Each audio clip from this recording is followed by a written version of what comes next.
Sir ये बताइए कि करंट अफेयर्स को कैसे प्रिपेयर करना चाहिए सीजीपीएससी एग्जामिनेशन के लिए।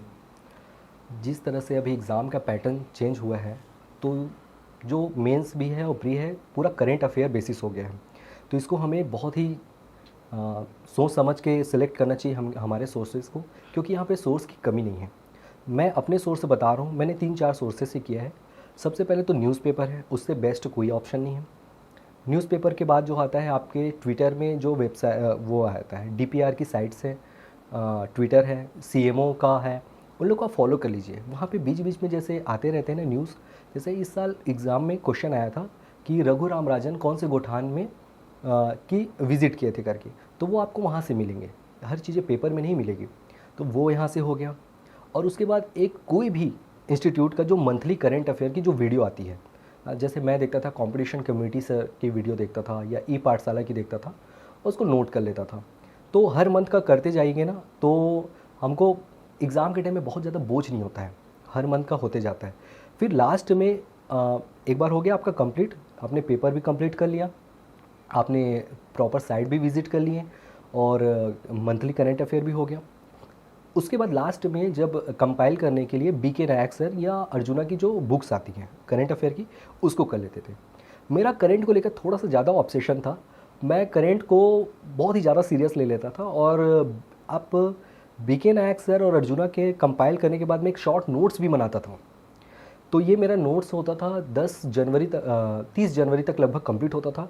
और 30 जनवरी के बाद जितने भी दिन थे, फरवरी में जो एग्ज़ाम होता था 12 दिन 13 दिन, उस पर मैं 12 से 13 बार उसको रिवीजन करता था। रोज़ 2-2 घंटा रिवीजन करता था। तो करंट जो प्री मेरे लगातार क्लियर हो रहे हैं, कहीं ना कहीं उसके पीछे यही रीज़न है कि जो भी करंट आते हैं और अगर मेरे नोट्स में हैं तो वो छूटेंगे नहीं।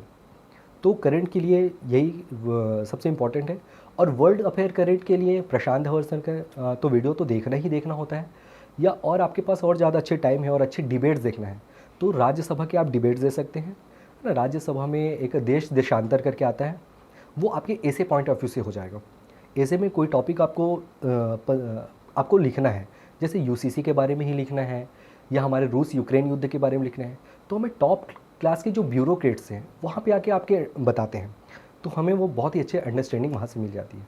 तो करंट अफेयर के लिए काफ़ी सोर्सेस हैं, और इसके अलावा आपको ज़्यादा भटकने की भी ज़रूरत नहीं है।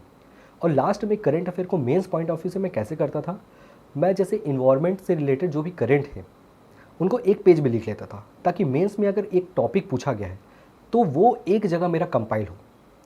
और जैसे एग्रीकल्चर से रिलेटेड छत्तीसगढ़ ने कोई स्कीम्स निकाली है या कोई योजना है या कोई डाटा है, उसको मैं एक पेज में लिख लेता था।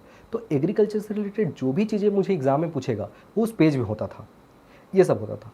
मैं आपको और एक और इनोवेटिव चीज़ बताना चाहूँगा। आप टेलीग्राम ज़रूर यूज़ करते होंगे। टेलीग्राम में काफ़ी अच्छे अच्छे चैनल्स हैं जो डेली पेपर की कटिंग शेयर करते हैं।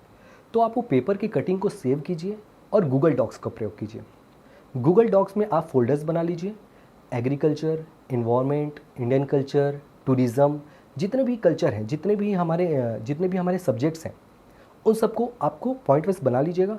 और जिस दिन पेपर में किसी कल्चर से रिलेटेड अगर कोई आपका कटिंग आया है, तो उस कटिंग को सेव करके सीधा आप फाइल में सेव कर लीजिए। इससे आपका क्या होगा, कल्चर में आपके पास कम से कम 30 से 40 आर्टिकल रहेंगे। उसको आप फिर से जब करंट अफेयर लास्ट में आप करेंगे, बनाएंगे, तो उसको आप नोट कर लीजिएगा। उसके बाद गूगल डॉक्स का कोई मतलब नहीं, आप डिलीट कर सकते हैं उसको। तो इस तरह से आपका करंट अफेयर बनते जाएगा और कुछ भी चीज़ आपसे नहीं छूटेगा। Thank you so much. ठीक।